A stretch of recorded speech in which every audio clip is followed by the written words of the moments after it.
Benvinguts a l'inici del cicle de lectures Còmic, Ciència i Tecnologia. Procedim a donar la paraula al coordinador de la Càtedra UNESCO de Tècnica i Cultura, el professor Antoni Roca. Molt bé, moltes gràcies. Jo simplement és donar-vos la benvinguda tant en aquesta sessió com en el cicle, perquè em penso que aquí posa número 1 i això esperem que després de l'1 ha de venir el 2, com a mínim. I bé, només vull dir que la Càtedra UNESCO de Tècnica i Cultura en els seus objectius hi ha afavorir la discussió en totes les relacions mútues entre la tecnologia i la cultura, que això és un tema que no ens l'acabarem mai. I en aquest cas també vull fer menció de la col·laboració amb la Societat Catalana de Tecnologia, que també és un plaer tornar a col·laborar i fer coses. Molt bé, moltes gràcies. Molt bé. I donem la paraula al president de la Societat Catalana de Tecnologia, el professor Josep Maria Fuertes. Bona tarda, benvinguts. Se'm sent, sí, Benvinguts. Moltíssimes gràcies per estar aquí, tant els que esteu com a oients com els que esteu com a ponents. Jo vinc en nom de la Societat Catalana de Tecnologia, que és una societat filial de l'Institut d'Estudis Catalans. Entre les finalitats que té aquesta societat hi ha una que és la de, anava a dir formació, però no és ben bé formació, la de fer arribar la tecnologia a la societat. I crec que hem de trobar tots els medis per a fer arribar. La tecnologia no és màgia i moltes vegades la gent la percep com una màgia. És una màquina que fa coses i no saps per què. Tant de bo que sapiguem arribar a la gent, perquè quan es coneix una tecnologia es pot utilitzar a favor, precisament, dels que l'estan utilitzant i no a favor dels que pretenen que l'utilitzem. Jo crec que aquest cicle de conferències ens dona una via cap al coneixement de la tecnologia. Crec que és una molt bona iniciativa, per tant, agraïment de nou als organitzadors i agraïment també als que estem aquí. Benvinguts. Molt bé. Moltes gràcies. Bé, comencem l'acte. En primer lloc em presentaré, em dic Jordi Ojeda, soc professor d'aquesta escola, de l'Escola d'Enginyeria Industrial, i col·laboro amb la càtedra i amb la Societat Catalana de Tecnologia. Soc el coordinador d'aquest cicle, un cicle de lectures força esperat i que fa molt de temps que s'està gestant. És un cicle que té com a objectiu apropar a la societat la ciència i la tecnologia a través de l'art. Al final, tot plegat és una excusa perquè ens trobem, perquè passem una estona, perquè puguem aprendre i a la vegada compartir l'experiència d'haver llegit, en aquest cas, un àlbum, una novel·la gràfica, i amb l'avantatge o inconvenient que pot ser que a la sala hi hagi gent que s'ho hagi llegit i gent que no s'ho hagi llegit. L'objectiu no és explicar la història, sinó aprofitar aquesta publicació per parlar d'un tema determinat. Llavors, com a inici d'aquest cicle de lectures, que és força ambiciós, tenim programades les 3 primeres i n'hi ha una llista important d'idees sobre la taula, doncs ens va semblar molt interessant començar amb aquesta de Ramon Llull d'un precursor de la tecnologia. Ens va semblar una gran oportunitat el fet que el setembre de l'any passat es presentés aquesta novel·la gràfica. Anava molt bé pel timing perquè el que estem fent aquí no és una presentació d'una publicació, sinó que estem fent és debatre sobre un tema en concret i per tant ja va bé que aquesta novel·la hagi tingut un recorregut al mercat i que estigui disponible des de fa temps a les llibreries. No és l'objectiu fer presentacions, sinó un altre caire. Per això aquest cicle de lectures l'hem pensat amb aquesta idea que hi hagi un ponent que ens pugui parlar del tema en qüestió, que puguem debatre amb ell, que puguem aprendre i, si és possible, poder portar a l'autor. En aquest cas, m'acompanya a la taula el professor Àlex Martínez, que és el prologuista de l'obra. El professor Martínez és llicenciat en Història per la Universitat Autònoma de Barcelona. Ara no tinc que apuntar perquè és una mica complicat per mi recordar-ho. Està treballant en un projecte de recerca en aristocràcia baix medieval, els vescomtes de Cabrera entre el segle XVIII, XIII i XV. Perdona, Està treballant en el funcionament de la cort senyorial a la baronia del castell de Montclús durant els segles XIV i XV del domini dels vescomtes de Cabrera. Ens hem conegut amb aquestes presentacions i vam pensar, ell no és un expert, com diu, no és un expert en el personatge de Ramon Llull en concret, però sí és professor d'Història Medieval a la Universitat de Girona i per tant vam pensar que era una bona oportunitat que ens acompanyés per poder parlar sobre aquest personatge. Ens va semblar que era un personatge, el Ramon Llull, conegut a la societat pel fet que hi ha una universitat amb el seu nom, perquè hi ha un premi amb el seu nom de molt prestigi, perquè en surt molt, però a la vegada ens va semblar que tanmateix semblava un gran desconegut per tots nosaltres perquè no sabíem exactament quina era la seva contribució a la ciència. I comptem també amb la presència de l'autor, que és l'Eduard Torrents, que té una característica que encara el fa més curiós per la jornada d'avui, que és un exestudiant d'aquesta escola. Vull dir que fa uns 9 anys més o menys que va acabar la carrera i que és un senyor que ha estat 10 anys treballant al mercat com a enginyer industrial amb diferents... Jo tinc aquí el seu currículum, ha treballat a Bosch, en l'àmbit del sector de l'automoció i que, entre cometes, ara tu ho explicaràs millor, però que ha fet aquest còmic com una mena de hobby durant 5 anys, anar fent poquet a poquet, com una mena de hobby on dius, jo això ho vull fer, això ho sé fer, doncs endavant. I ha anat també fins al punt de deixar la professió d'enginyer industrial i passar-te a l'artística, i d'això en parlarem al llarg de la sessió. Bé, fet aquestes presentacions, nosaltres, si anem passant, hem preparat una mena de presentació que vagi situant el còmic, el personatge i que també pugueu intervindre vosaltres fent preguntes. Dir-vos que, ara si faig un moment anuncio, dir-vos que aquest còmic l'ha publicat l'editorial Glenat, que només es pot trobar en aquest moment en català, en l'edició catalana, encara s'està estudiant si es publica en castellà o no, i que ja està prevista la publicació a França. Edicions Glenat a França ja l'ha comprat i ja ha prevista la seva edició francesa. Aquest és un còmic arriscat, és una novel·la gràfica per adults, està inspirat en fets reals, amb una sèrie de deformacions que ells explicaran després, però que té l'avantatge d'això de poder introduir-nos en una època, en un ambient i en un personatge real. Està escrit, això hem parlat fa un moment, està escrit amb el català antic també, això també és una aposta forta per part de l'editorial i per part de l'autor, i per tant, ens va semblar que era la lectura més indicada per fer aquest inici del cicle. Si vols començar tu, Eduard. Hola. Bé, bona tarda a tots i moltes gràcies per venir. El Jordi ja m'ha presentat, soc l'Eduard Torrents, soc l'autor d'aquest còmic i tinc la curiositat que a més soc enginyer industrial i més estudiant d'aquesta casa. I abans de començar a parlar del còmic, doncs el Jordi també m'ha demanat que expliqui una mica aquesta situació, d'un enginyer que es dedica a fer còmic. Sembla poc comú, no? Així d'entrada, un enginyer, algú que es dedica aquests anys a estudiar aquesta carrera tan enfocada a la indústria, enginyer industrial.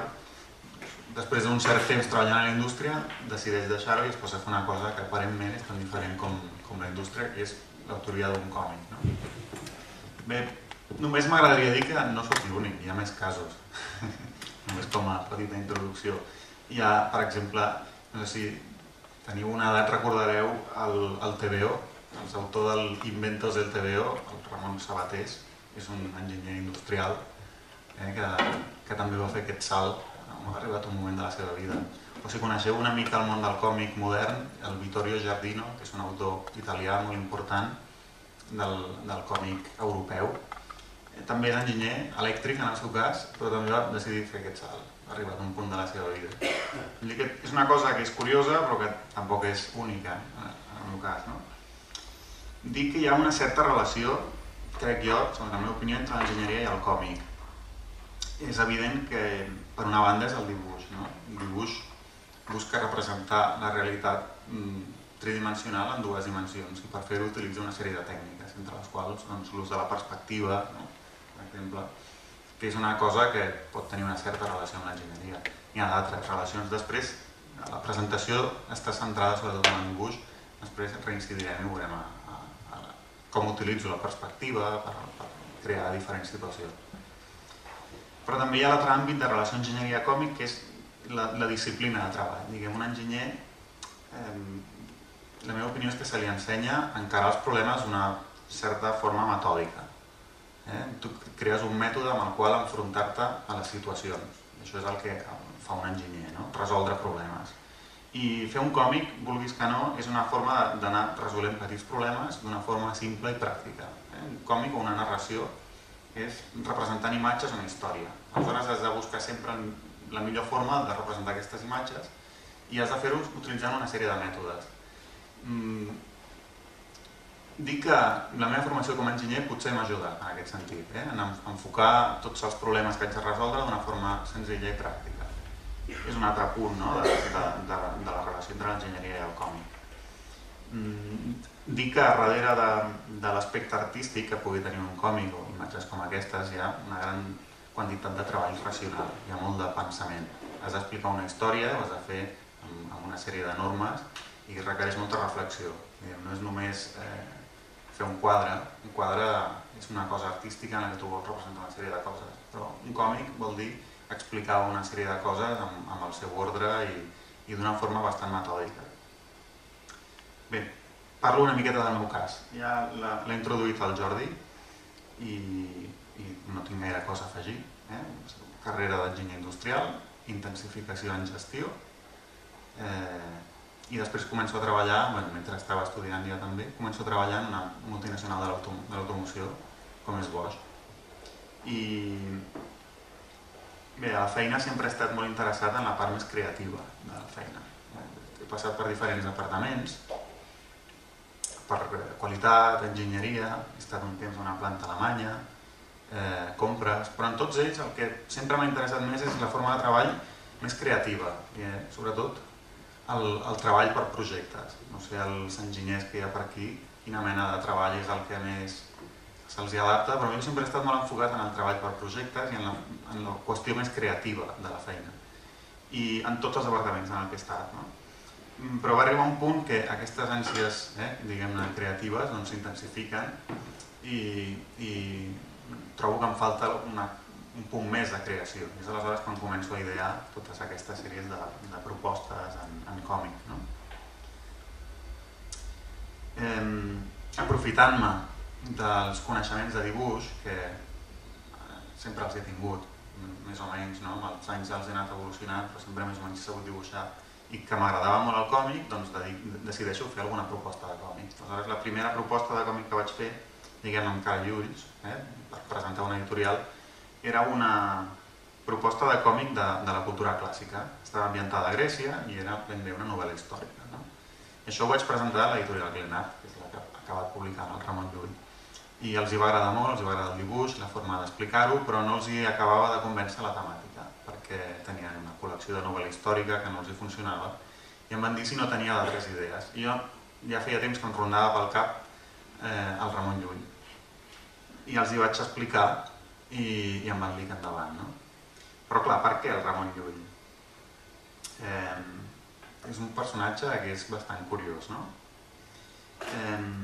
També és possible que tingui a veure la meva formació com a enginyer, amb l'interès que he tingut en el Ramon Llull, que podia haver interessat en Ausiàs Marc, en Lope de Vega, hi ha molts autors en què em podria haver interessat, però decideixo Ramon Llull i m'interessa el Ramon Llull. I és que el Ramon Llull és un personatge que és multidisciplinar. Diguem, al llarg de la seva vida toca moltíssims àmbits. Totes les ciències de l'època les domina Llull. És un personatge que és molt vast i molt creador. I això, el fet que toqui tots aquests àmbits del coneixement, doncs potser el fet de ser enginyer i el fet que aquí la formació que es fa d'un enginyer toca també molts àmbits diferents, des de la mecànica de fluids, l'electrotècnia, moltíssimes varietats que després l'enginyer, quan ha acabat els seus estudis, aprofundeix en una al llarg de la seva carrera professional, però aquí s'obren tot el ventall de possibilitats. Potser aquí també tinc aquesta mena de relació amb el Ramon Llull, que m'interessés el Ramon Llull, de forma inconscient. Tot això són reflexions que m'he anat fent al llarg del temps un cop fet el còmic. Bé, el Ramon Llull se'n reconeix bàsicament per dos vessants. L'Àlex us parlarà amb més detalls sobre el Ramon Llull, però només dues petites pinzellades.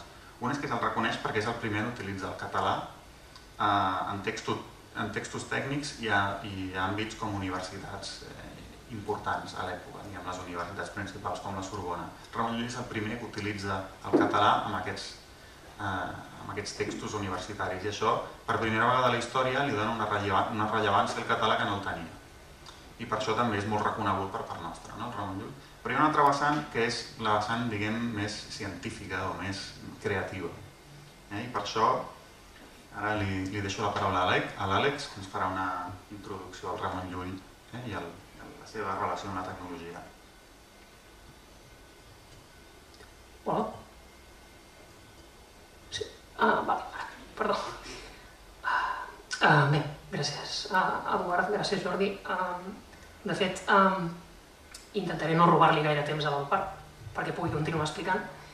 La qüestió és que, com bé ha dit en Jordi, jo no soc pas solista, però he tingut sí la sort de formar-me amb alguns solistes de pes a la Universitat Autònoma de Barcelona en algun curs de doctorat, cosa que, bé, òbviament després d'aquest petit pas a la meva formació acadèmica, doncs resulta gratificant veure com els estudis lullians i tot allò que sabem sobre Ramon Llull queda reflectit en un còmic com aquest, en bona part.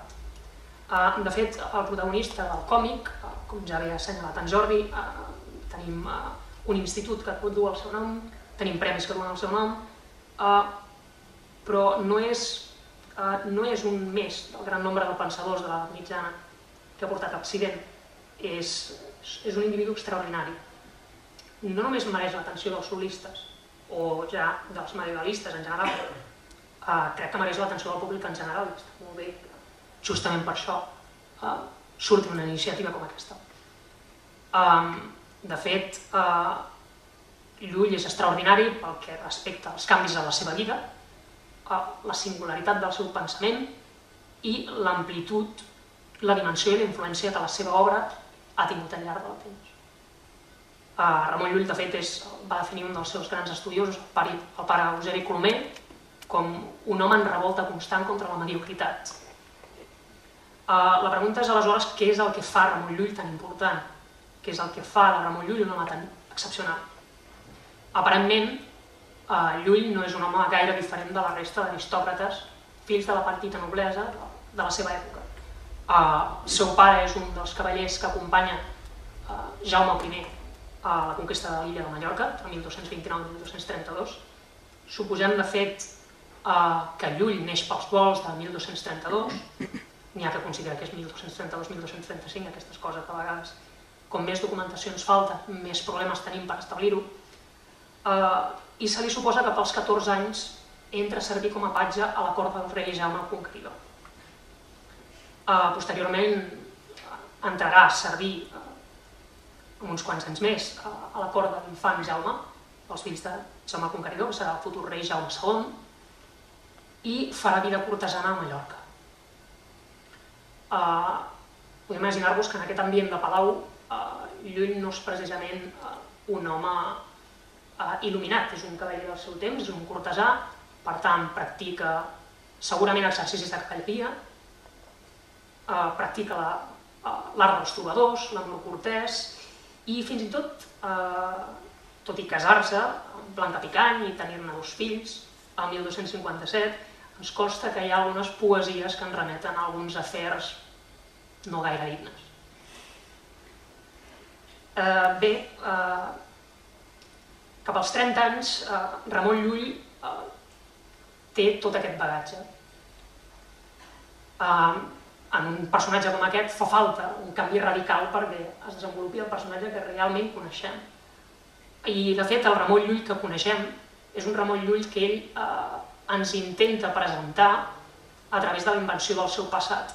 El que és text que, de fet, l'Eduard recull molt bé en el seu còmic, La vida coetània, és una mena d'autobiografia apologètica d'ell mateix, en la qual queden eliminats o silenciats al màxim tots aquests elements del seu passat que a ell li desagrada. De fet, és un exercici de memòria selectiva, com podem pensar que bé que fa Jaume el Conqueridor a la seva crònica. Aquesta veritable vida de Llull, aquesta que és la vida que Llull realment diu que ha triat, comença quan Llull, en aquest límit dels 30 anys, té unes quantes visions de Crist. I des d'aleshores es proposa servir a Déu. I ho vol fer a risc de la seva pròpia vida, si cal. La manera que ell tria per fer-ho no és nova. Entenem-nos, Llull vol convertir jueus i musulmans i, òbviament, en aquesta època ja sabem tots que això no representa cap novetat. La manera com vol fer-ho, la idea que té per fer-ho, el mètode, els instruments, sí que comencen a ser novedosos. Llull, de fet, comulga amb la idea de croada, però no comulga amb una idea de croada com a croada de l'espasa, croada amb armes. Comulga amb la idea de croada amb la raó, amb l'ús de la raó i la paraula. Això no vol dir que no, per exemple, no enviï cartes, és conscient de com funciona el món de la seva època i ell enviarà cartes a reis per intentar esperonar-los a objectius de croada en paral·lel a la missió que ell vol exercir. Però, bé, Ramon Llull el que aspira, com us deia, és la conversió de jueus i musulmans al cristianisme. I el que hem de pensar és que, bé, en aquell moment, ell es troba enmig d'una corrent de pensament molt important, que és l'escolasticisme, que és un corrent teològic i filosòfic que es basa en el coneixement dels textos sagrats i de les autoritats filosòfiques. Predomina Plató, a partir del segle XIII comença a entrar en força Aristòtil, tot això a través de traduccions àrabs de llibres grecs, dels originals grecs, vull dir, i aleshores, a partir d'aquest estudi textual, el comentari d'aquests textos. En aquest sentit, i si llegeu el llibre de Llull, el còmic de Llull, ho veureu, les controvèrsies que es fan amb els membres de les altres religions, en aquest cas els jueus, és un enfrontament entre dogmes, és un enfrontament entre textos, és un enfrontament entre autoritats i el que demani és una creença cega en la possibilitat de canviar uns dogmes per uns altres. Llull el que vol fer és, en comptes d'apostar per la diferència, que és realment pel que aposten aquests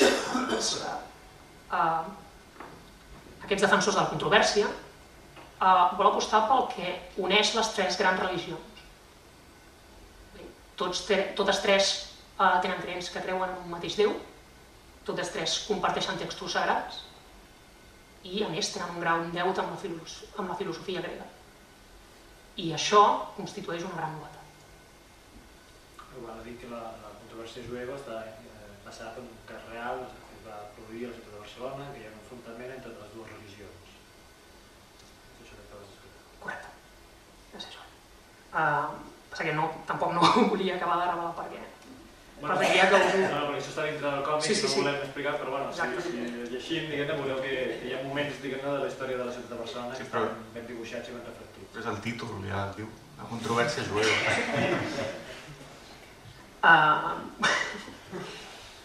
Dit això, després de les visions, Llull, intentaré anar ràpid, Llull deixa la família, les possessions i comença a peregrinar. Se'n va a Compostela, entre d'altres, i retorna a Mallorca. Allà es prepara intel·lectualment, abans coneixia, sabia escriure i llegir en llengües vernacles, ara mateix es prepara per fer-ho en llatí i d'un esclau àrab aprèn l'àrab. El coneixement de les llengües és important per ell.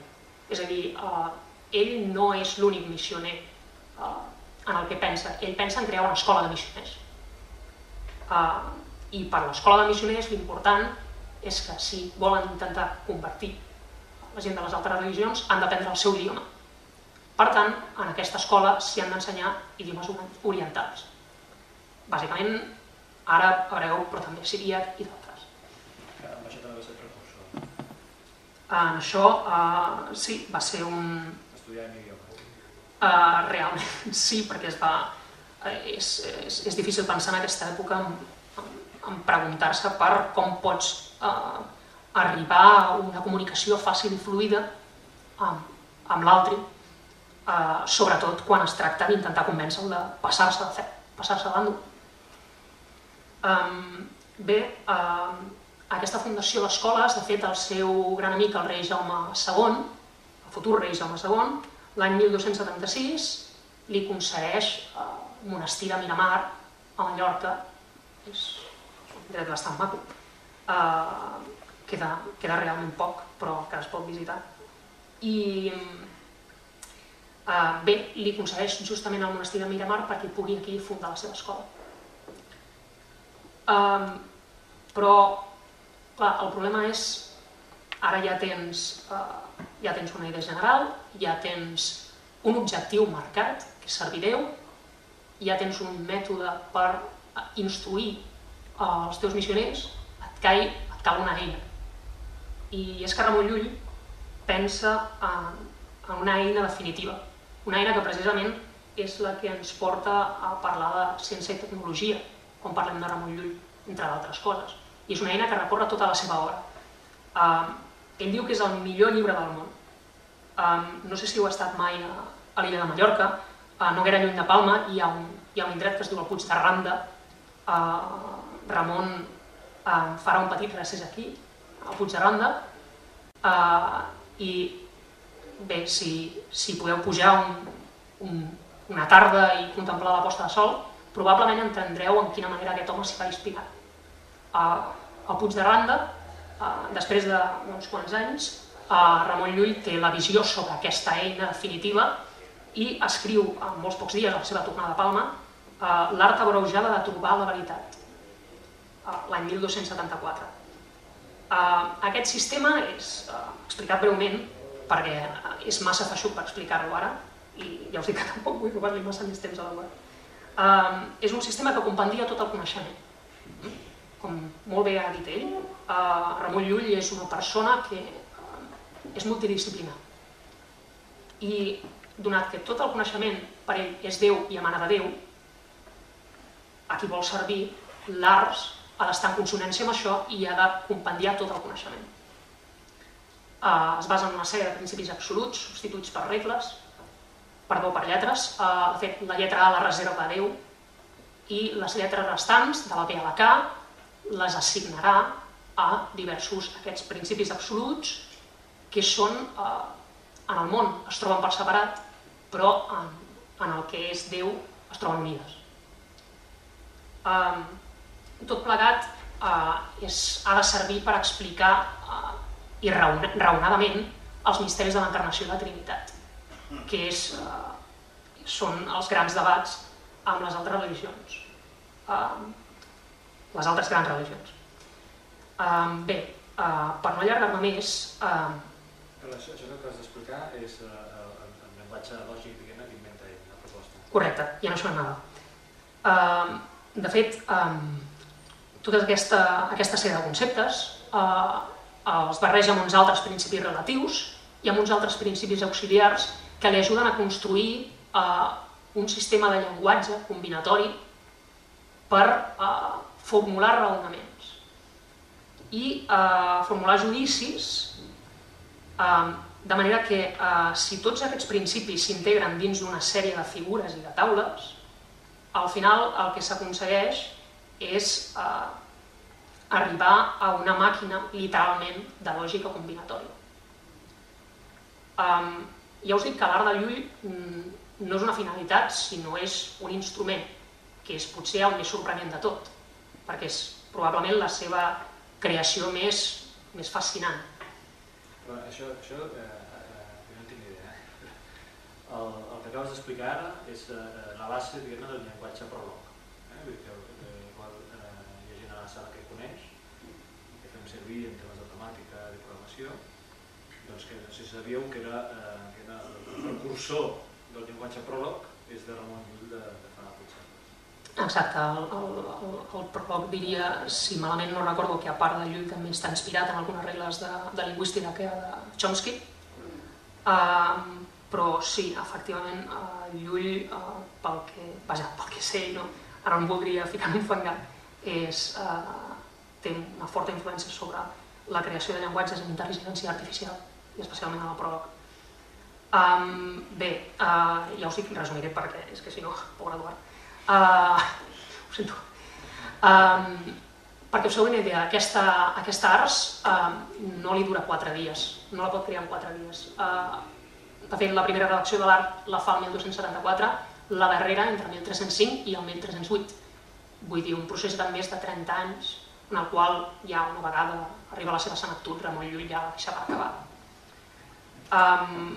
L'art s'utilitza, molt bé deia l'Eduard, de manera multidisciplinar, no només és un compendi de coneixements, sinó que s'utilitza per tots els altres coneixements. I, de fet, a través d'utilitzar els sistemes de raonament que ell mateix explica l'art, el mateix Llull l'aplica a la medicina, a llibres per a la medicina, barrejant, com es feia a l'època, els coneixements mèdics i l'astronomia, entre d'altres coses. De fet, posteriorment ha influït en mestres com Leibniz, que de fet, jo no sé si això és cert o no, hi ha un recollit una frase de Leibniz que deia en un futur ja no caldrà que els filòsofs es posin a discutir, només caldrà que agafin una ploma, es posin davant d'un paper i calculem. Tot això gràcies a la inspiració de la lectura de l'art. I en relació amb el que deies de la informàtica, dels llenguatges informàtics, de fet ha estat, crec, pel que sé, ha estat vista com un sistema que, desproveint-lo del seu contingut conceptual, és precisament útil per desenvolupar llenguatges de programació, com el Prolog, com deia ell. I jo no sé si això és conegut aquí o sí, tant de bo, però bé, jo fa relativament poc em vaig enterar que l'any 2001 a la Universitat de Còrdova Ramon Llull va ser triat el patró dels informàtics. Bé, jo crec que, com us deia, l'obra de Llull és extensíssima, són uns 265 títols, n'hi ha en llatí, n'hi ha en català, de fet, tots aquells que estan en català estan en llatí també, i n'hi havia fins i tot a l'àrab, tot i que no els conservem. Sabem, però, per documentació dels àrabs que se'n parlen d'aquestes obres del mestre Llull i, per tant, se li pot atribuir l'autoria. Només acabar amb el fet que, com deia l'Eduard, Ramon Llull és un gran contribuïdor a la nostra llengua, la llengua catalana. Penseu que en aquell moment la llengua catalana no és només una llengua literària no pobra, sinó una mica limitada en comparació amb la resta de llengües literàries de l'època, vernacles, sinó que a nivell científic no té potencial. A Ramon Llull, fixeu-vos la importància que té, que li dota en tota la seva obra uns 7.000 termes conceptuals nous. Per tant, no estranya que estem parlant d'un dels pares de la llengua catalana literària. I bé, sense més, perdona, Eduard, ja torno la paraula. Desde Podrim, no?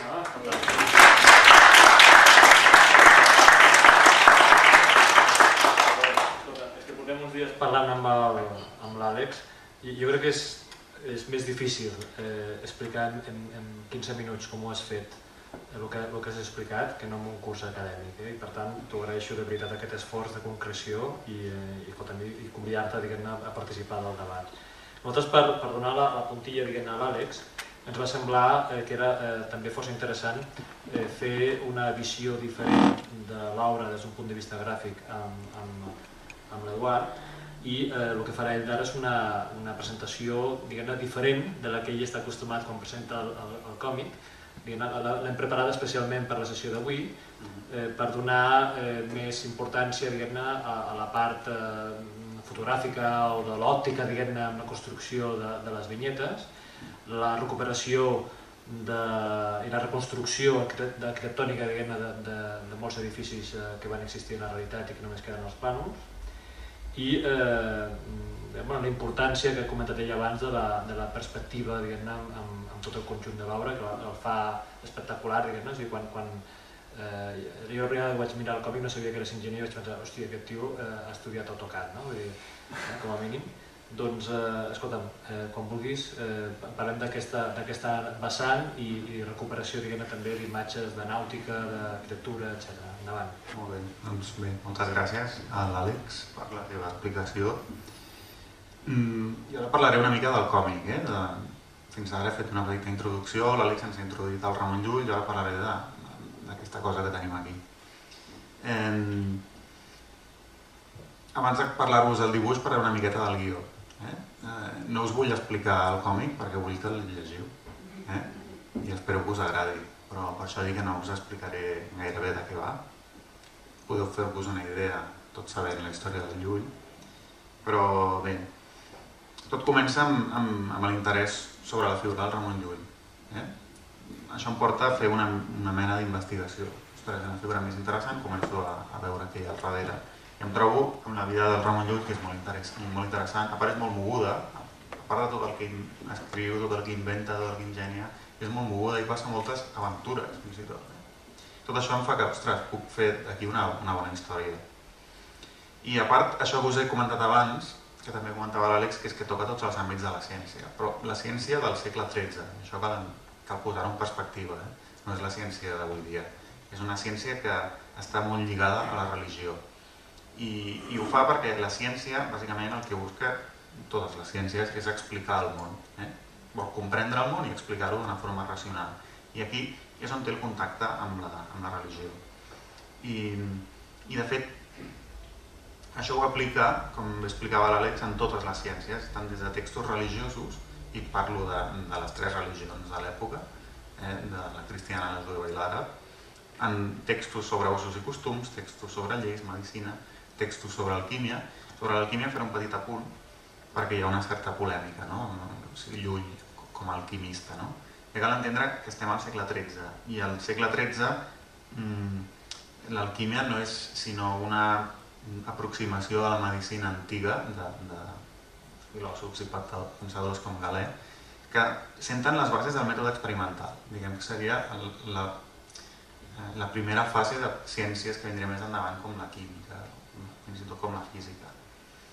El que passa és que 3 segles més tard, o 4 segles més tard, al segle XVI, segle XVII, es fa famosa aquesta visió ocultista de l'alquímia, com a científics que oculten els seus pensaments rere de codis, i tot això ho fan per ocultar-lo davant de certes instàncies com la Inquisició i coses d'aquestes. I de fet hi ha certs alquimistes del segle XVII que recuperen la figura de Llull i li atribueixen obres de caràcter alquímic, com pot dir, aquestes obres són de Ramon Llull, quan en realitat no ho eren.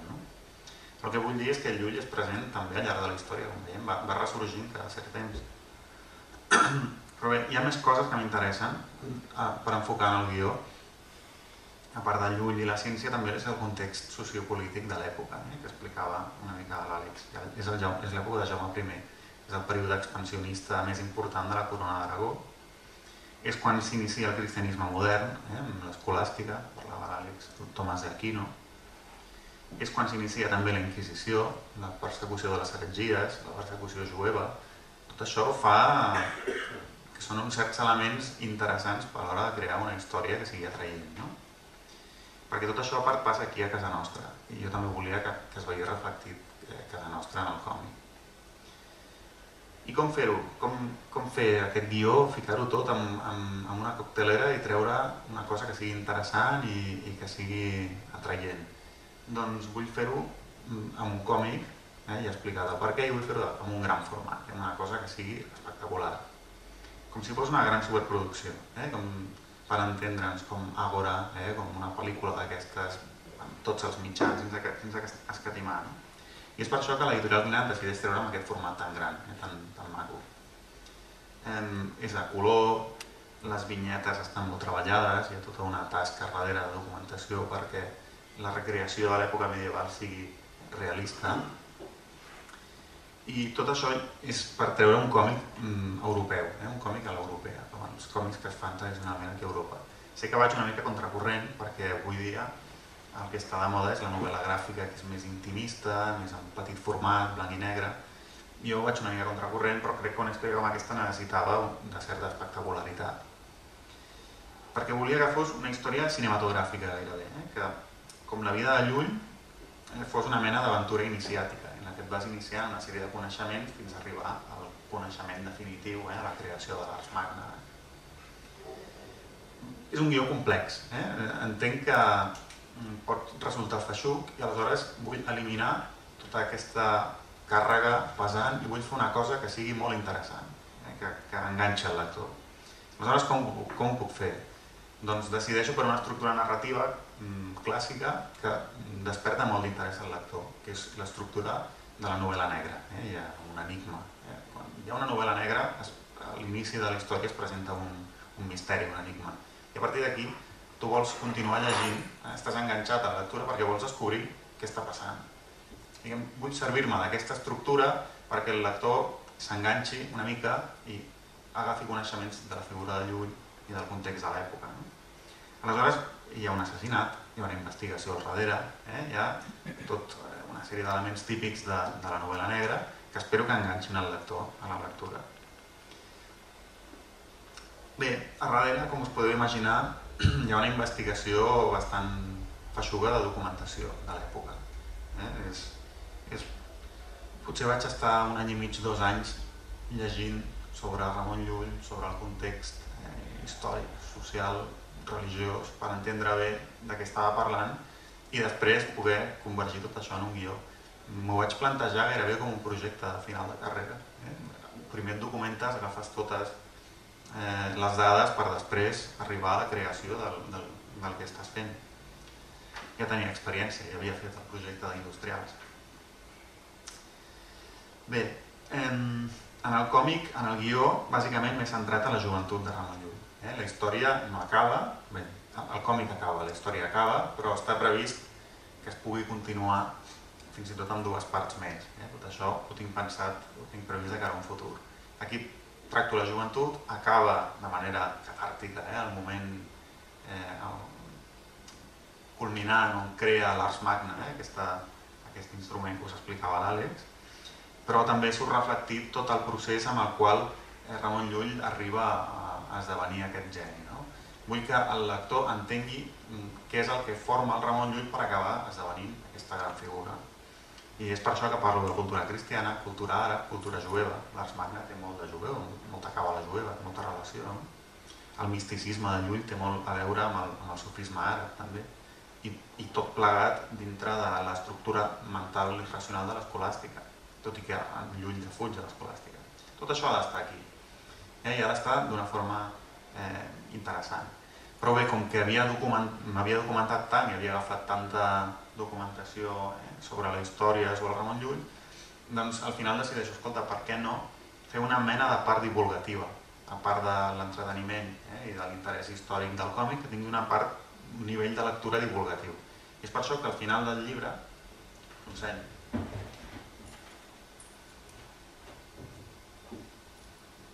a les últimes pàgines hi ha una sèrie de notes i comentaris de l'autor, diu que el que busco aquí és que si el lector s'ha llegit el còmic i li ha agradat, però vol saber-ne una mica més sobre el context històric, sobre la figura de Llull, doncs que pugui arribar a aprofundir una mica més. I és una part que és textos divulgatius. Com deia el Jordi, parlo de la història, parlo del Ramon Llull, però també parlo de certes coses que potser per a mi bastant d'enginyer m'interessen, com l'arquitectura, la nàutica, coses que, vulguis que no deixo de ser un enginyer. I ara sí que arribo a la part del dibuix, on sí que és bastant òbvia la formació d'enginyer en el dibuix, es podrà veure. He preparat aquesta petita presentació. Parlaré primer de tot del procés del dibuix, és com faig, quines tècniques utilitzo per crear aquestes imatges. Després volia fer un petit incís sobre l'ús de la perspectiva, ja que estem a l'escola d'enginyers, per entendre l'aplicació que li dono a la perspectiva de cara a produir emocions. Després uns petits apunts sobre arquitectura medieval i nàutica, que estan també en el còmic. I finalment el Jordi m'ha demanat que us parli una mica dels nous projectes que estic fent ara, amb exclusiva, perquè encara no ho ha vist ningú això, us podreu veure vosaltres. Bé, primer, el procés del dibuix. Bé, tot comença amb un esborrany a llapis. Treballo en un format de DIN A3 i aquí tinc una idea al cap de com ha de ser la descomposició en vinyetes del guió, el que els francesos diuen el découpage, que agafes el guió i el descompons en vinyetes i ho has d'ordenar d'una forma que sigui entenible, que sigui llegible, que es pugui entendre a mesura que vas avançant vinyeta a vinyeta. Això és llapis i aquí em deixo anar tota la creativitat. Llapis i regla i apretant ben fort el llapis amb els traços sense cap por, si m'equivoco no passa res perquè aquesta no és la pàgina definitiva. De fet, aquí en aquesta imatge hi ha moltes correccions que després vaig aplicar, perspectives que estan malament. Tant és, aquí em deixo anar. La segona etapa és que calco el llapis a la fulla definitiva i li aplico el que serien les tintes. Generalment els còmics van amb tinta, jo aquest ho vaig fer amb una altra mena de llapis, que seria el llapis definitiu. Aquí sí que ha d'estar tot polit i acabat. La següent etapa li dono ombres i ho faig amb una aquarel·la blava, no sé si veieu aquí el color blau, però... I si totes les ombres les faig amb el color blau perquè el que pretenc és després, la següent etapa, donar-li el color per ordinador. I el blau el reconeix molt fàcilment al Photoshop, que és el programa que utilitzo. Aleshores, cada ombra després li canvio el color i l'adapto al color de cada cosa. Per exemple, la cara d'en Llull o la mà, les ombres tenen el color carn que han de tenir. Ho transformo en l'ordinador. Aquest és l'ús que faig a l'ordinador. Bé, parlem de la perspectiva. Com us deia, aquí una pregunta que em fan tot sovint és: utilitzes algun software per fer la perspectiva? Potser se l'estava guardant el Jordi. Te l'ha tocat davant. Doncs no. Bàsicament regla i llapis i anar tirant línies. Sí que de vegades quan haig de crear un objecte molt complicat o representar un interior molt complicat durant 10 pàgines en tants dibuixos, doncs aleshores sí que em faig un model en 3 dimensions i a partir d'aquí l'aplico. Però si no, el més ràpid i el que més còmode és tirar d'intuïció i de les tècniques de perspectiva i llapis. Bé, com us deia, la perspectiva la puc utilitzar per crear intensitat en la lectura o per crear diferents emocions. En aquest cas, per exemple, volia crear emoció i l'assassinat aquí del que us parlava d'aquest monjo. Volia crear una emoció, que la lectura sigui forta. Què faig? Utilitzo un enquadrament que és molt forçat. Per exemple, un pla zenital, com en aquest cas. L'enquadrament crida l'atenció, fins i tot la mirada d'en Llull. Quan vull crear profunditat, com en aquest banquet, en el castell d'en Llull, utilitzo la perspectiva amb els seus 3 eixos habituals i es crea aquest efecte de profunditat.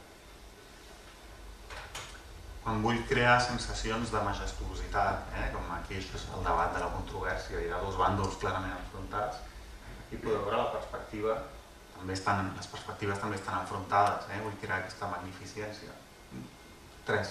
Trama de 3 eixos i endavant. Aquí, per exemple, hi ha una sensació com de moviment, no? La càmera està una mica torta, si us hi fixeu. Tiro de la trama de 3 eixos, com és habitual, però el fet de tenir la càmera lleugerament torta em crea una sensació de moviment. La llum tènue de les veles, contraposada amb la llum de la lluna que entra per la finestra, el moviment de les cortines.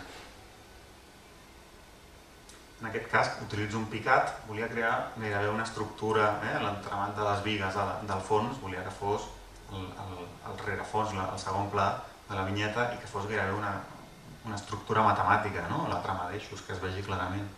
Tot això reforçat en la perspectiva vista des d'aquest punt de vista, amb aquest picat. I un altre exemple. Aquí vull crear sensació d'emoció, de moviment. Aquí es veuen molt clarament els 3 eixos. Hi ha els punts de fuga, se se sabrien situar clarament com està situada l'acció i què creen? Doncs em genera aquesta sensació dinàmica. Segurament aquesta imatge del cavall, si no és amb aquest fons de perspectiva, no seria tan espectacular la imatge. Amb això genero aquest moviment. Un altre exemple radicalment diferent. Aquí utilitzo una perspectiva que gairebé és isomètrica. Aquí els punts de fuga estan llunyíssims. Aquí el que volia era generar aquesta sensació d'aquest petit personatge que s'endinsa en un laberint. Per això també em serveix la perspectiva. Utilitzo aquest isomètric i realment sembla com si fos un laberint. Això ho veu molt clarament, les trames d'eixos. Un altre exemple que vaig fer servir a la portada del còmic és la perspectiva focal, crear l'efecte d'ull de bou, com si fos un gran angular en una càmera de fotografia que aconsegueix que d'alguna forma es crea un envolvent sobre la figura del Ramon Llull que està al centre de la imatge, és més que apropa fins i tot l'ull del lector. Això utilitzo, com veieu, una trama d'eixos focals, tan fàcil com això. Un altre exemple de perspectiva focal d'ull de bou. Aquí veieu el Ramon Llull amb aquest efecte. La trama d'eixos, lògicament les línies no són rectes, aquí és un efecte de gran angular. Aquí funciona bé aquesta imatge. En canvi, quan vull escenes tranquil·les, utilitzo la perspectiva clàssica, que és la que tenim nosaltres amb la visió horitzontal. Sí que hi ha perspectiva aquí, lògicament, a tot arreu hi ha perspectiva, però és un enquadrament clàssic, fins i tot els colors ajuden a tenir una imatge tranquil·la, plàcida. Més exemples. Aquesta imatge de dalt, la perspectiva és bastant complicada, és complexa de fer, però com que l'enquadrament és clàssic, doncs dona igual que les altres imatges una sensació plàcida, d'escenes tranquil·les. El món va passant al voltant d'aquestes imatges. Bé, un altre punt, com us deia, que parlaré sobre arquitectura. Aquí surt representat a la imatge el convent de Santa Caterina.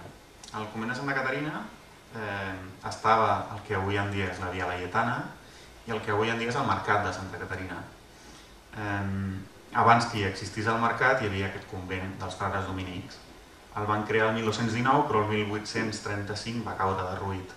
Aleshores, avui en dia només ens queden uns planos que es van fer en el segle XVIII, precisament. A partir d'aquests planos he hagut de reconstruir-lo, imaginar-me com seria. I clar, tot això aplicat la representació sota un cert punt de vista, aquí com de sobrevol, també hi ha clarament marcada la perspectiva. Més imatges. Aquí seria l'interior del convent de Santa Caterina, on es veu el claustre, la nau principal. Tot això ho he hagut de reconstruir a partir d'aquests planos. És una cosa interessant. A partir d'uns planos recrees tu la realitat en dues dimensions, però recrees la realitat tal com imagines que era. Lògicament m'he basat també en d'altres convents dominics com el de Girona, per saber com seria l'estètica dels arcs ogivals i de tot. Però és interessant reconstruir d'aquesta forma la realitat. Un exemple completament diferent és l'Escola de Cartografia de Mallorca. Era un centre molt important al segle XIII, era un centre de saviesa nàutica i estava a Palma de Mallorca i el van crear els jueus, que eren els principals dominadors d'aquesta cultura, de la cultura nàutica. Avui en dia ja no està en peu, no ens queden ni plànols ni res semblant, només sabem la ubicació on estava aquesta escola. Així que m'he hagut de basar, per reconstruir-lo, en construccions similars. Aleshores he utilitzat construccions jueves, com aquesta imatge d'aquí, és la sinagoga de Toledo del segle XIII. A partir d'aquí puc fer-me una idea de com era l'arquitectura hebrea i generar el que podria haver estat, segons el meu punt de vista, l'escola de cartografia. Un altre exemple, el Palau Reial Major de Barcelona. Això està a la plaça del Rei. De fet, això d'aquí és la plaça del Rei actual. Veieu que l'aspecte és diferent, i és que el còmic se situa al 1263 i l'aspecte actual del Palau Reial Major és de mig segle més tard, les reformes que van fer el Jaume II i el Pere el Cerimoniós. Per tant, l'he hagut de representar en l'arquitectura preromànica que hi havia a l'època. Diguem que això d'aquí seria Aquest edifici d'aquí és el que actualment és la capella de Santa Àgata. Aquí està la porta, igual, aquí hi ha les escales. Aquí vindria l'edifici, l'arxiu de la Corona d'Aragó, aquí vindria la torre, però la façana és completament diferent. No ha estat fàcil documentar-me per saber com reconstruir aquest edifici, però molt interessant, no? Petits apunts de nàutica, també. Doncs al segle XIII la nau predominant, l'embarcació més predominant a l'època era la coca, el coc normand, la coca mataronina. I aquí ha estat bastant fàcil, perquè tenia coses com la maqueta que hi ha al Museu Marítim de Barcelona, on veus realment com era la representació de la coca mataronina. A partir d'aquí he pogut crear les diferents representacions amb els diferents angles. Una embarcació de vela llatina, molt interessant, saber com funcionava amb aquesta forma de nou gairebé. Molt bé, doncs passo a parlar ara dels nous projectes. Bé, actualment estic pensant, ja el tinc pensat, però estic escrivint la continuació del Ramon Llull, per si us interessa de cara a un futur continuar amb la història. Però ara actualment estic dibuixant una altra història que té a veure amb refugiats republicans de la Guerra Civil Espanyola que creuen la frontera amb els camps de concentració francesos, i a partir d'aquí s'hi passa tota una sèrie d'històries. Res a veure amb Ramon Llull, una mica té a veure també amb la nostra història, l'època de la Guerra Civil, refugiats republicans. I aquí podeu veure, això és Barcelona, en l'època dels bombardejos de la Guerra Civil. Els protagonistes, que són una família. Els protagonistes creuant els Pirineus per arribar a la frontera, al pas del Pertús, per aconseguir entrar a França, les aglomeracions de refugiats que fugien dels exèrcits de Franco. Aquí veiem la família creuant la frontera amb els gendarmes francesos. I aquí és com separaven a les famílies, a tota la frontera, separaven les famílies i les enviaven en diferents convois cap a diferents camps de concentració. Ells tenien els camps d'Argelès, tenien unes parts de la família, camps de Gurs, Angolem, diferents històries. No us avanço gaire perquè també vull que de cara a un futur us interessi llegir aquest còmic. Com us dic, aquestes imatges les esteu veient en exclusiva. L'editorial encara no té previst ensenyar res. I bé, per part meva, moltes gràcies.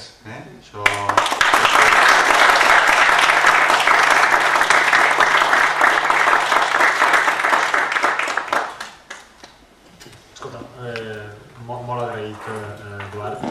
I jo no sé si la sala és conscient de la primícia que hem pogut veure, però els aficionats al còmic estem... Vull dir que jo era conscient del tipus de feina, però ara veure aquestes 4 pàgines, escolta, t'encoratjo que continuïs endavant i que ho puguis acabar, i t'agraïm el fet que t'hagis preparat la presentació d'aquesta manera expressament per la sessió d'avui, i a més que tinguis detall de fer-nos aquesta primícia. Aquesta escola també és molt sensible amb aquest tema de la Guerra Civil i tal, i potser hi haurà oportunitats de poder parlar en el futur. Bé, aquesta sessió està prevista fer un petit debat amb vosaltres, tenir l'oportunitat de comptar amb l'Àlex i l'Eduard, si voleu fer alguna pregunta. Endavant, Pep. Jo he agraït molt la presentació, per una banda la figura de Ramon Llull. Hi ha hagut també altres estudiosos, com va ser el Toni, la Politècnica, que ha treballat diversos aspectes de relació entre lògica i tecnologia de l'època aplicada a la tecnologia. M'agrada molt el que estàs explicant, però també volia parlar del còmic i de la seva relació amb tecnologia. Clar, jo he posat-me a casa meva, que diré tecnologia, i crec que és un tema que ajuda molt a donar visibilitat a que les coses no estan perquè sí, sinó que estan perquè hi ha unes tecnologies que t'ho permeten fer. I aquestes tecnologies es creen a partir d'unes necessitats i de trobar solucions, com tu has dit molt bé, imaginatives per entendre un problema. també hi ha un... Crec que també en aquest últim còmic que s'estàs presentant també hi hauria a entrar a posar-hi aspectes tecnològics, no sé si. Quins problemes tecnològics tenien els refugiats quan passaven la frontera? Com es tapaven? Com s'amagaven del fred, de la pluja, etc.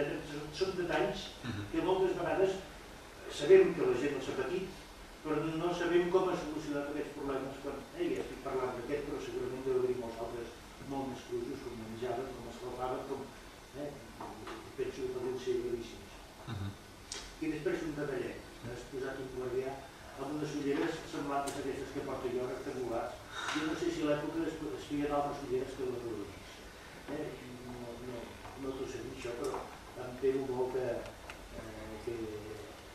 això de les ulleres rectangulars és un modernisme molt modern. Doncs sento contradir-te. M'he basat en una fotografia d'un gendarme francès i portava aquesta mena d'ulleres. Per tant, és una intuïció. Aquestes que en diuen mitja lluna, potser, perquè són... Jo les vaig veure bastant... Són els quevedos, llavors eren productes no pas per mirar, és diguem de l'abans dels digitals. Per mirar per sobrepassar. Exacte, perquè normalment és per mirar per sota i no tenir lliure per davant. Em sembla que eren rodones per la meitat, però bueno, no rectangulars, que m'ha semblat les dies rectangulars. Sí, no, són rectangulars, però m'he basat en una fotografia i les portava així. Després de l'aspecte de les solucions tecnològiques n'havien de trobar, evidentment, molt casolanes. Imaginem 1 milió de refugiats espanyols que creuen la frontera i els allotgen a diferents camps i els deixen allà gairebé de la mà de Déu. Per exemple, el camp d'Argelers no era cap camp, era una platja. Estava cercada per tanques i aleshores, al mes de febrer de l'any 1936, 39, perdó, clar, un fred espectacular i havien d'improvisar solucions tecnològiques. Evidentment, les primeres era cavar forats i ficar-s'hi a dintre, però després, com tu deies, per escalfar-se, per crear coberts, per crear estructures on poder-se ficar sota, sens dubte havien de donar-li a l'enginy per trobar solucions.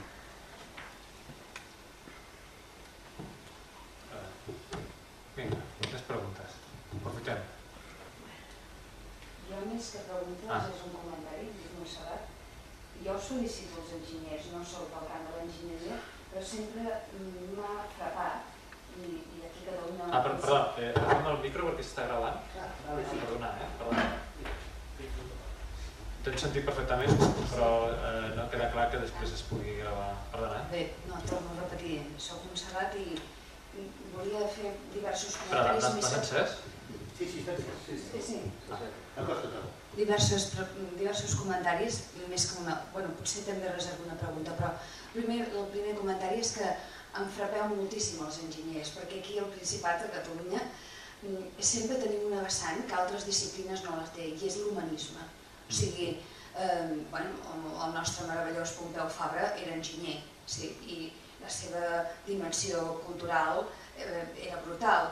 Quan l'Aleix ha presentat Ramon Llull, bé, jo anava pensant, soc del camp de la documentació i de les tecnologies de la informació, i anava pensant que, per exemple, en el camp de la biblioteconomia de la documentació, que és d'on vinc jo, a Ramon Llull, en la meva facultat, i jo l'encapçalo en aquests moments, li vam dedicar un grup de recerca que es diu Ars Magna, dedicat exactament, i farem difusió del teu còmic, i tinc moltes ganes que també facis la segona part, perquè clar, quedar-me amb l'inici de l'Ars Magna a mi em deixa un cert més que intriga.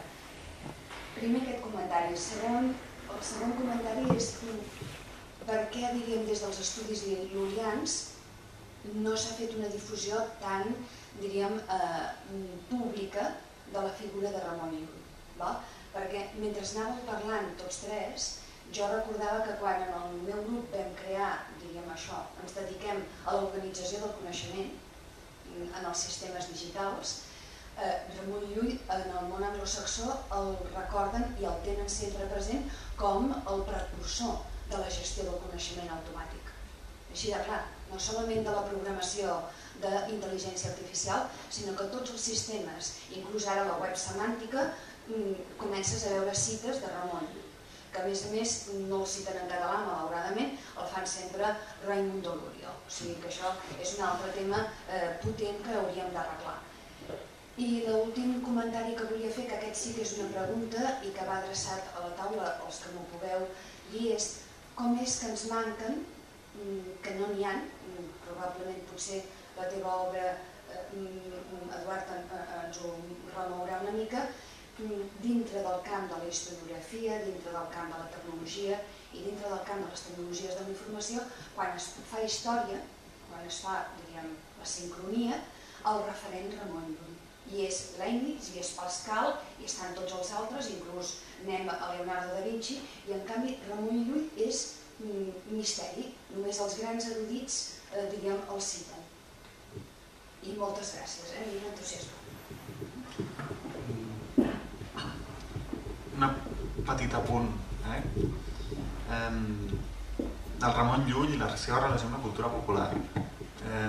Dius que manca difusió de la figura de Ramon Llull a la nostra cultura, que a nivell universitari del món anglosaxó se'n fa més difusió.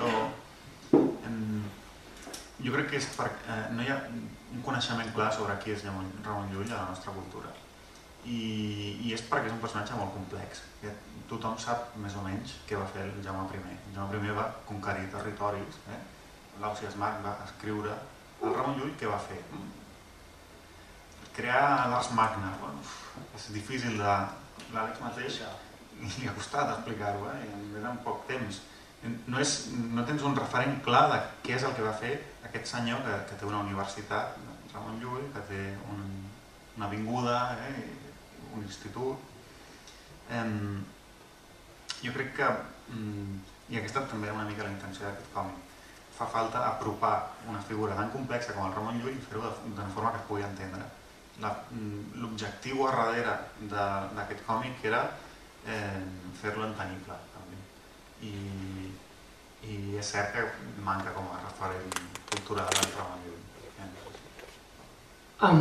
Jo només com a punt, vull dir, comparteixo totalment la visió de l'Eduard i de fet t'afegiria una cosa més, és el fet que bé, durant les dues presentacions que vam fer anteriors del còmic jo ja vaig fer esment d'un problema que té la historiografia en general, els historiadors en general, i és que, sobretot en l'àrea de la història medieval, costa molt notar com ens pica la closca i la societat ens demana que transmitim.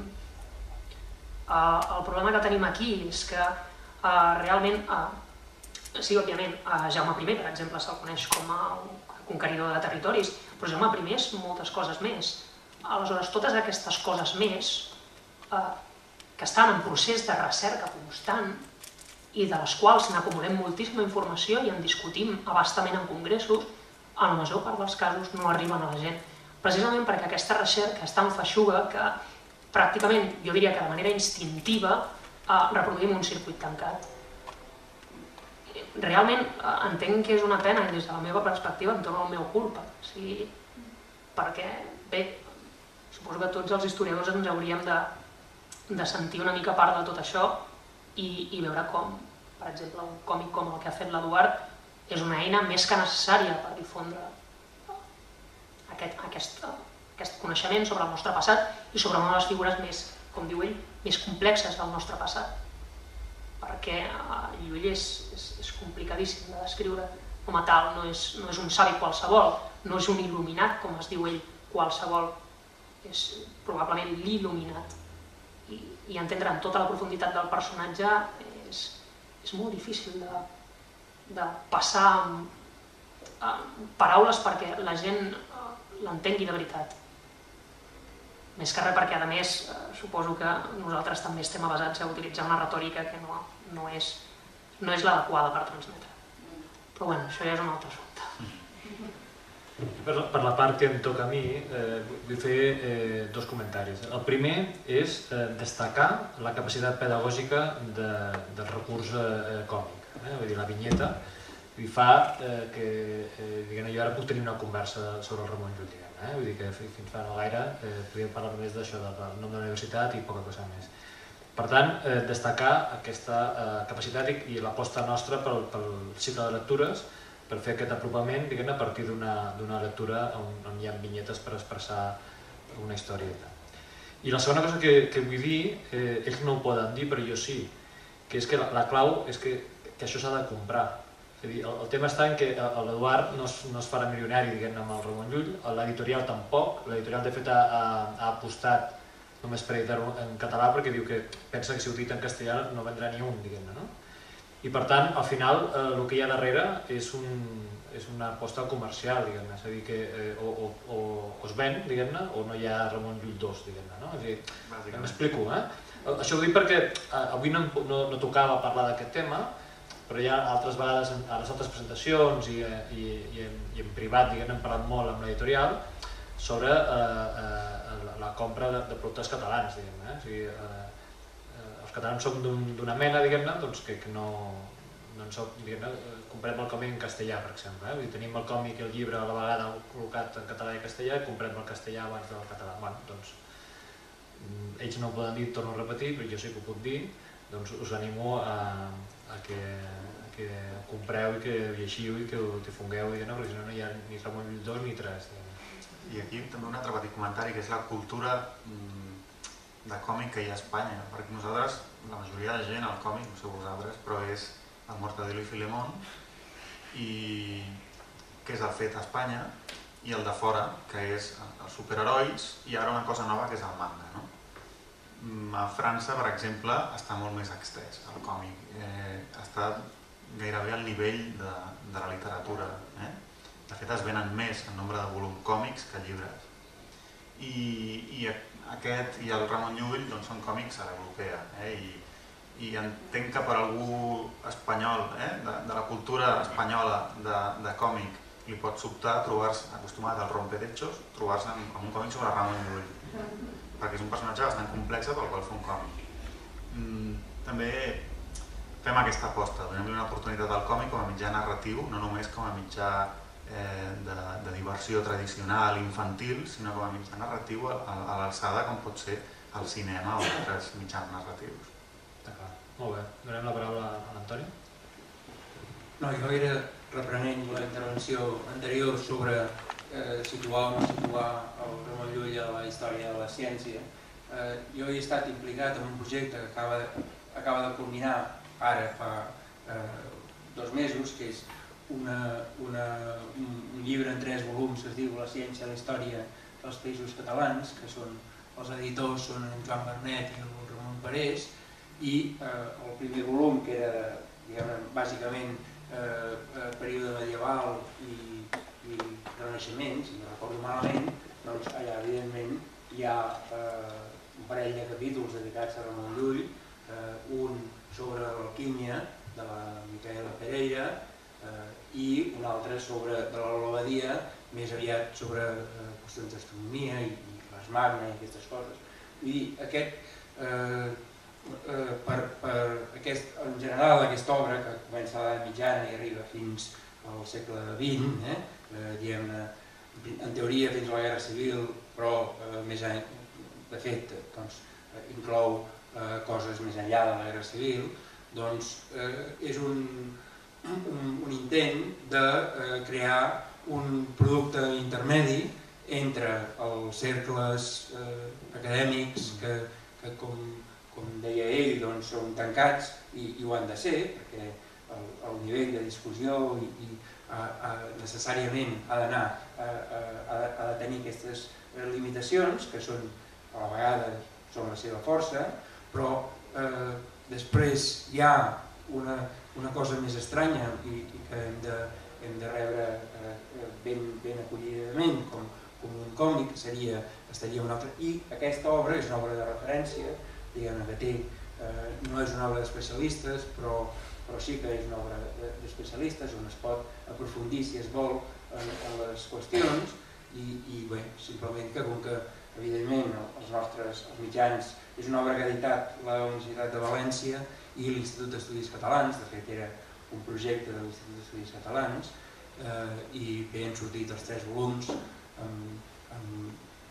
Dient les dates ja s'entén que no ha sigut una cosa fàcil, 2005, 2007 i 2009, però en tot cas és una cosa disponible i que podrà servir per incorporar figures, no solament el Ramon Llull, sinó moltes altres, en el lloc que els correspon, perquè jo vull dir, en realitat, efectivament, el Ramon Llull és una persona extraordinària i mereix tenir un lloc extraordinari, però també mereixen tenir el seu lloc els altres, perquè tots sabem que la ciència i la tecnologia, sí és cert que quan l'ajuda que hi hagi grans figures que la tirin endavant, però la fan comunitats extenses de persones i institucions i xarxes, etcètera, que totes són molt importants. Molt bé. Més intervencions? No? Doncs, si em permeteu, per fer la cloenda de l'acte, primer volia agrair a les entitats organitzadores, que és la Societat Catalana de Tecnologia i la Catedral UNESCO de Tecnologia i Cultura, el suport que ens han donat.